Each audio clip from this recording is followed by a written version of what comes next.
I didn't have time to grab anything.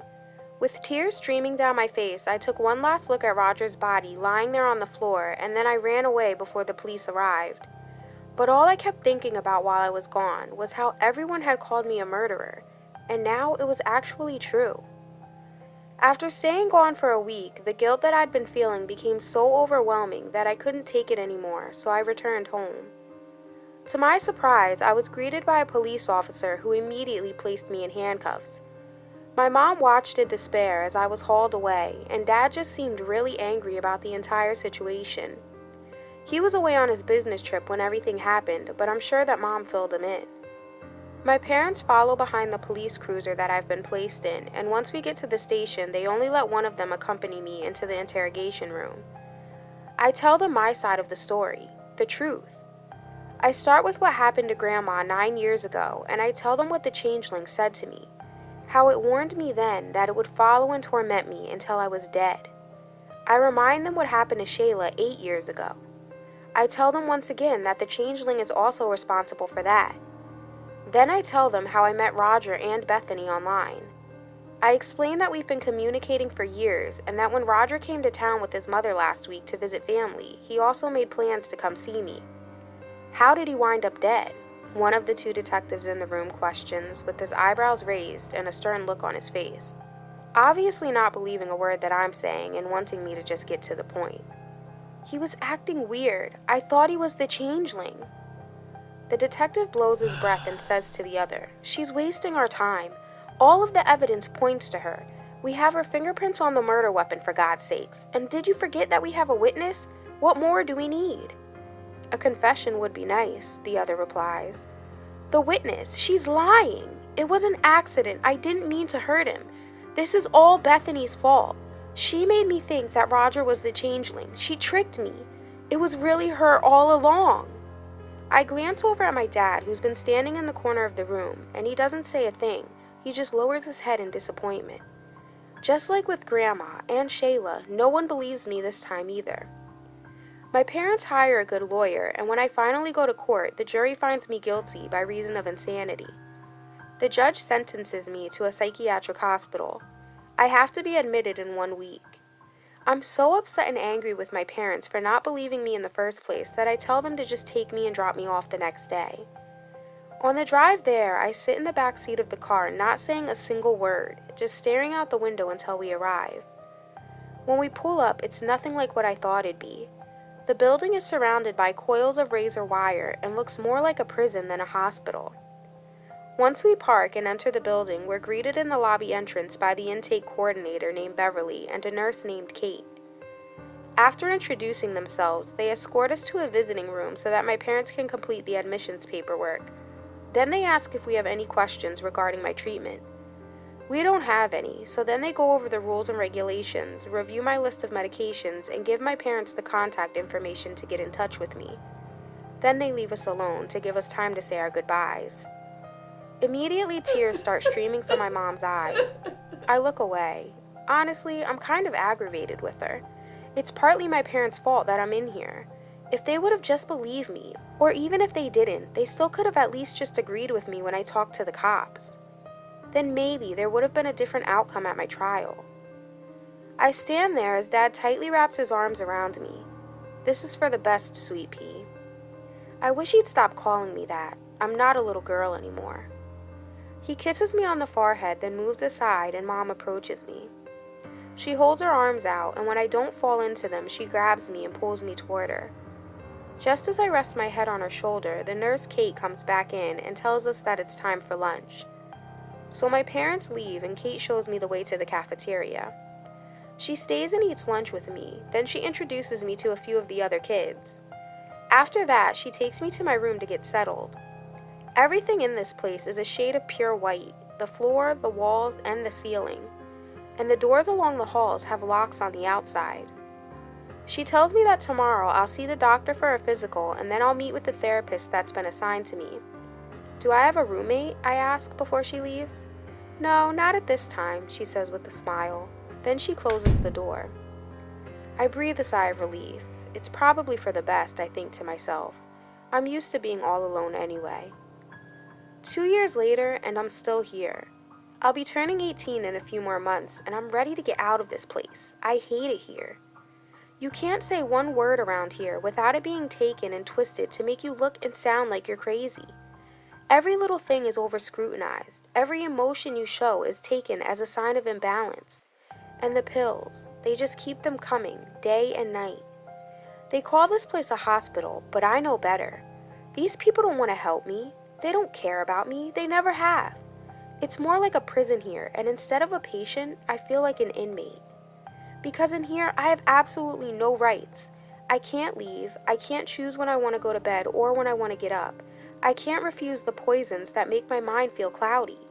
They have complete control over me and everything that I do. Every day is the same. I wake up groggy and confused, then look around at my dark and dingy room with the pale white walls and remember where I am. An orderly walks into my room carrying a shiny metal tray with eggs that taste like rubber and meat that looks as old as his face. Breakfast is always served to us in our rooms, and then lunch and dinner are served in the cafeteria. The orderly's face is always expressionless, which isn't uncommon for anyone who works here, except for Kate. She's the same nurse that was here the first day I was admitted. I don't know how anyone who works in a place like this could be so happy all of the time, but she is. And she's the only person that I can tolerate around here. I hope she comes back to work soon. She's been gone the past couple of days. One of the other nurses told me that she came down with a case of the flu. Suddenly, there's a knock at the door. I assume it's the orderly bringing in my breakfast, but instead, the receptionist that works at the front desk steps inside and tells me that I have a phone call. Already knowing the answer, I still ask, "Who is it?" She replies, "It's your mother." "Well, I don't want to talk to her. Can you just tell her I'm with the doctor or something?" She steps back out into the hall and closes the door. I haven't seen or talked to either of my parents in almost a year. I got tired of them coming around, acting like they care about me and support me. If they truly did, then they would believe the things that I tell them about the changeling. But they think I'm crazy, just like everyone else. So I asked them not to come see me anymore. Of course, for a while, they still came around, so I just started refusing to go to visitation with them. After a few months of that, they finally stopped coming. I climb out of bed and get dressed. I have an appointment with my therapist this morning after breakfast. When one of the nurses comes in to administer my medication before breakfast, I'm surprised to see that it's Kate. I guess she must be feeling better, although by looking at her, you couldn't tell. She's got a slight frown on her face. She doesn't look happy to be back. I smile at her and ask, "I thought you were sick." "I was, but I'm feeling a lot better now," she answers. She hands me the small white cup of pills. I bring the pills up to my lips and am just about to put them in my mouth when I realize that it's not the usual batch of pills that I'm used to getting. There's one circular white one, an oval green one, and a clear one with a yellow liquid inside. The white and green pills look familiar to me, but not the clear one. Kate is standing there in front of me, waiting for me to swallow them, holding the cup of water out towards me. I lower the cup of pills. "I think this is wrong," I tell her, placing it back on her little cart. She glances inside of the cup and then looks at my chart. "No, that's right." "Well, what's that clear pill with the yellow liquid inside?" I question, pointing at it. "The doctor prescribed a new medication. Didn't she tell you?" I shake my head. I have a weird feeling about this. I know that Kate would never do anything to hurt me. She's probably one of the only people in here who genuinely cares about the patients. But the thought definitely crosses my mind that maybe this isn't Kate. There's been no sign of the changeling the entire time that I've been here. But then again, last time it decided to show up, it had waited 8 years from the last time I saw it. "Can you call the doctor? I just want to make sure this is right," I tell her. "Sure." She pages the doctor, and when she arrives, I breathe a sigh of relief when she corroborates what Kate already said. "Abby, I'm so sorry. I thought I told you that I changed one of your medications." I take my pills, and then after breakfast, I head to my appointment with my therapist. She asks me how things are going with my parents.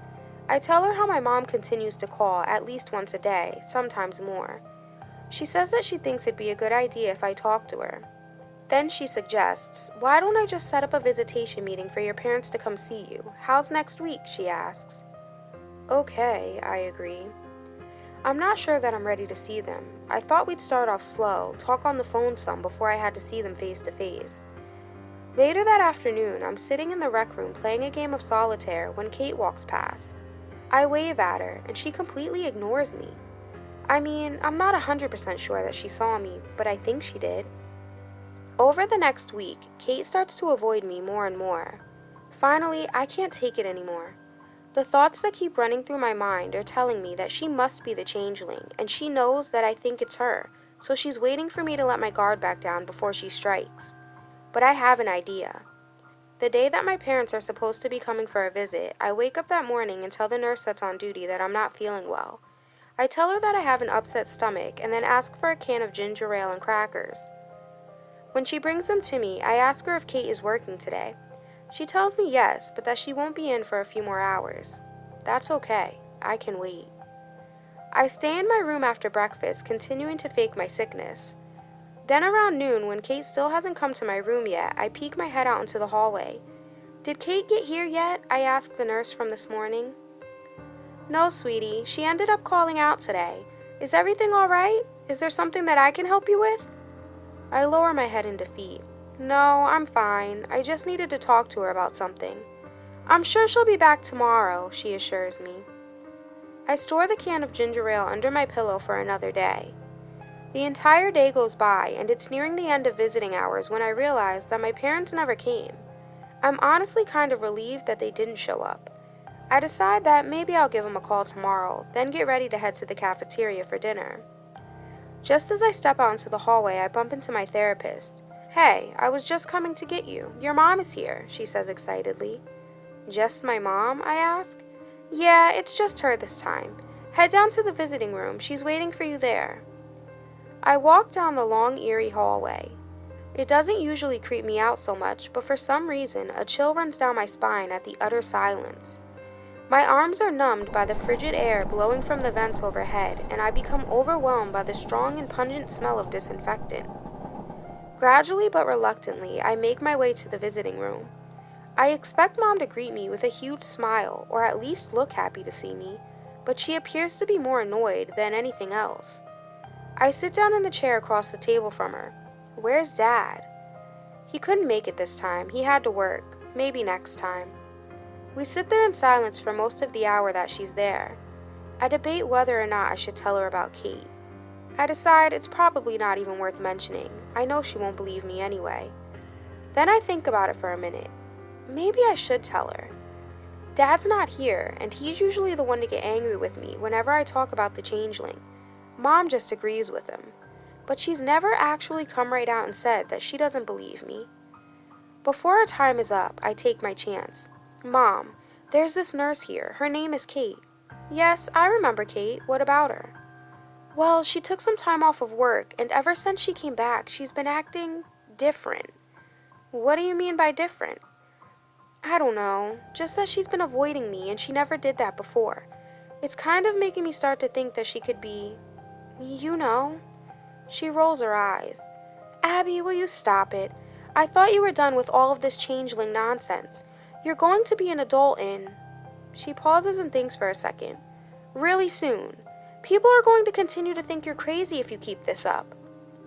One of the orderlies peeks their head into the room and announces, "Visiting hours are over in 5 more minutes." Once they close the door again, my mom stands, says goodbye, and starts to head toward it. When she's almost there, she turns around to face me. "And one more thing. You're wrong about Kate. She's a sweet girl. She would never hurt you, Abby. You know that, don't you?" I nod my head in agreement. But Kate's weird behavior continues.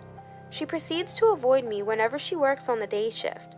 But at night, I've caught her sneaking into my room when she thinks I'm asleep. I don't say anything when she does this. I just lie there in bed, peeking through the tiny little slits in my eyes, and wait to see what she does. A few of the times, she just sat in the chair by my door and watched me. But then, one of the other times, she went through my closet and drawers.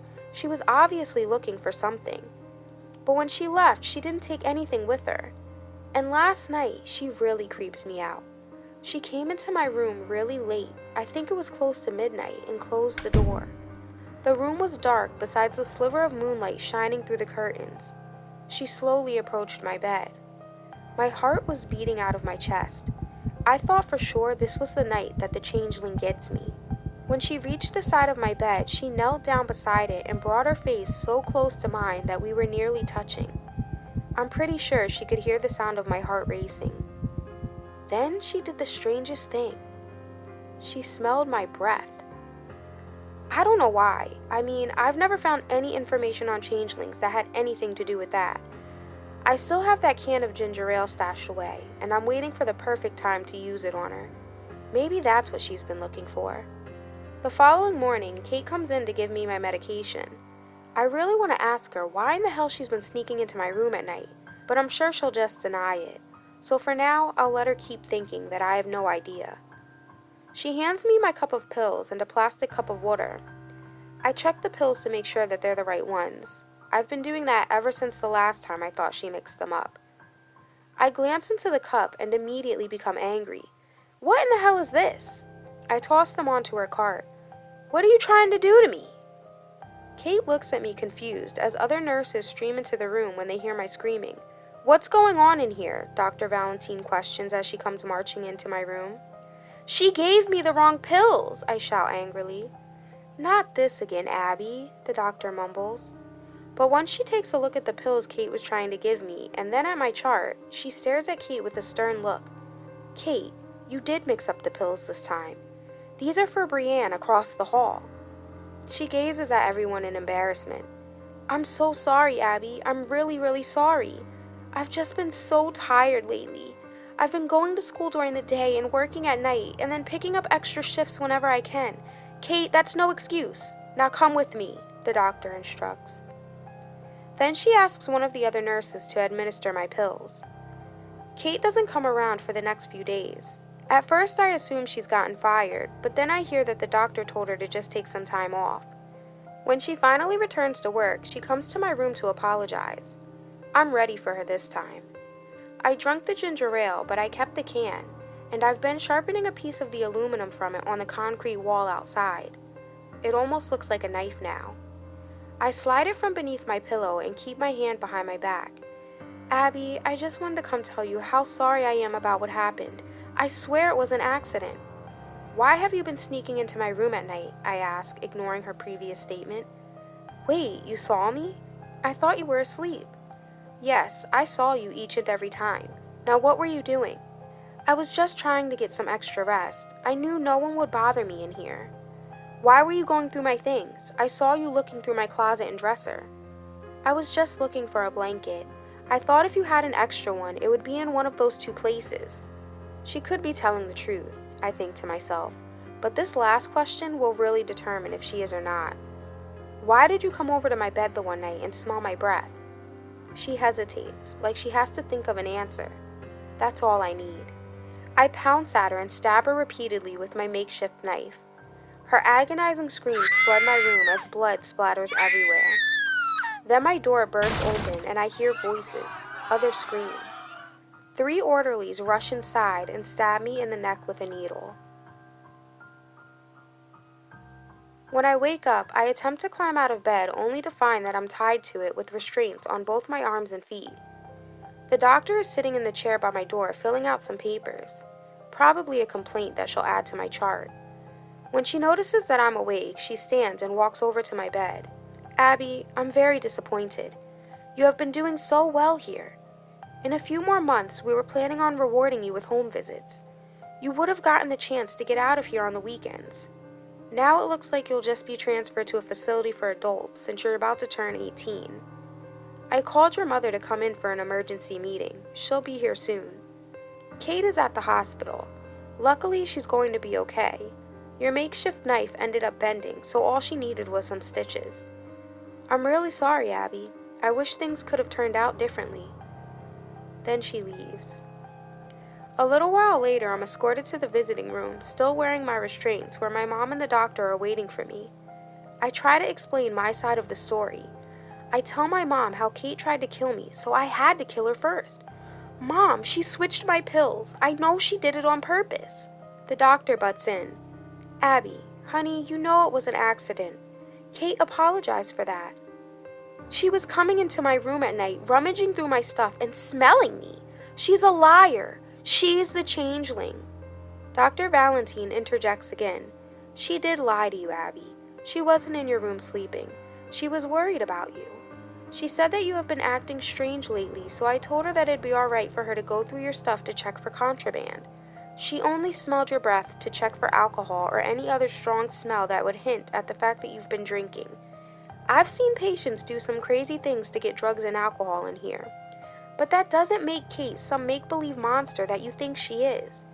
You know what your problem is? You have to realize the difference between what's real and what's not.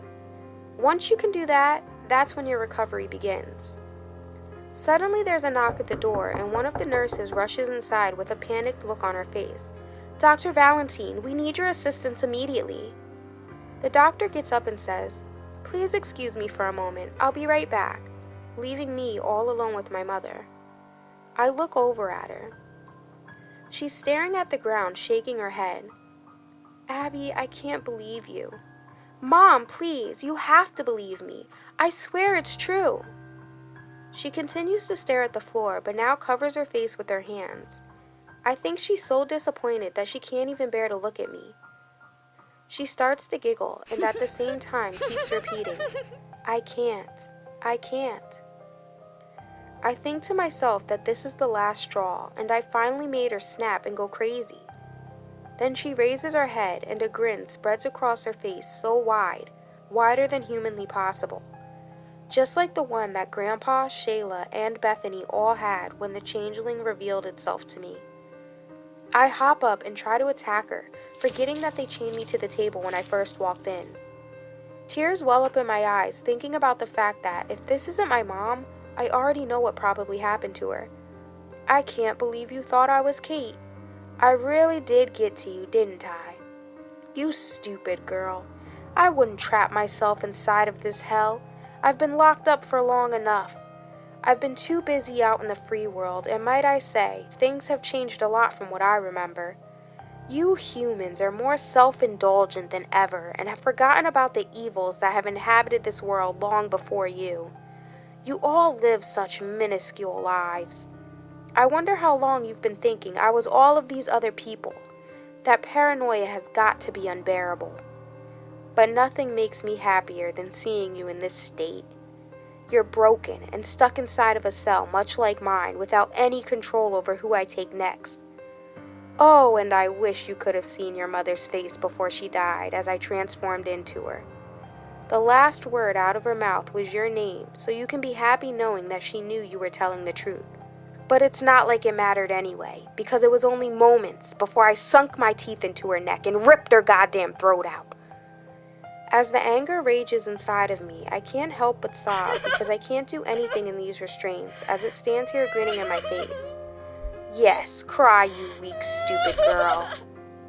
It comes so close to me that I can smell its pungent odor. I hear the sound of voices out in the hallway and then the doorknob twists. It whispers in my ear. Now, there's only 3 of you in your filthy bloodline left. I think to myself, 3 of you? But only me and my dad are left. What is it talking about? I guess you changelings aren't the brightest. You don't even know how to count.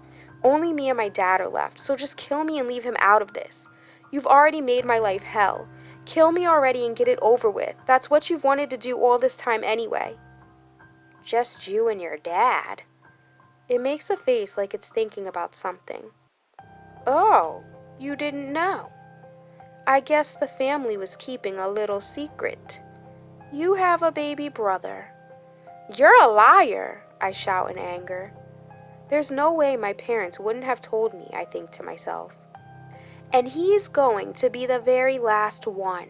I'm going to rip his toes off and eat them one by one, it promises as drool leaks from the corner of its mouth. And then I'll work my way to the little bastard's fingers. The door bursts open and Dr. Valentine comes back into the room. Suddenly I hear the sweet sound of my mother's voice as it kisses me on the forehead. I cringe. We'll figure this out together, honey. I love you. Then it strolls out the door. I yell at Dr. Valentine. Why didn't you tell me my parents had a son while I was in here? Oh, I see your mother told you. I asked them not to say anything. Your mental state was so unstable a year ago when they had him that I didn't want you to feel like they had another child and were moving on with their lives. They still love and care for you just as much as him, Abby. I'm sure he'll grow up to love his big sister just as much as they do. She gently places her hand on my back and rubs it softly, trying to comfort me. Right then and there, I've made up my mind. I have to get out of here and save my little brother.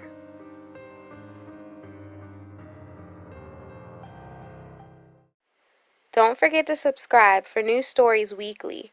See you next time on Nina's Nightmares. Really? You're supposed to click the like button, not me. Ugh.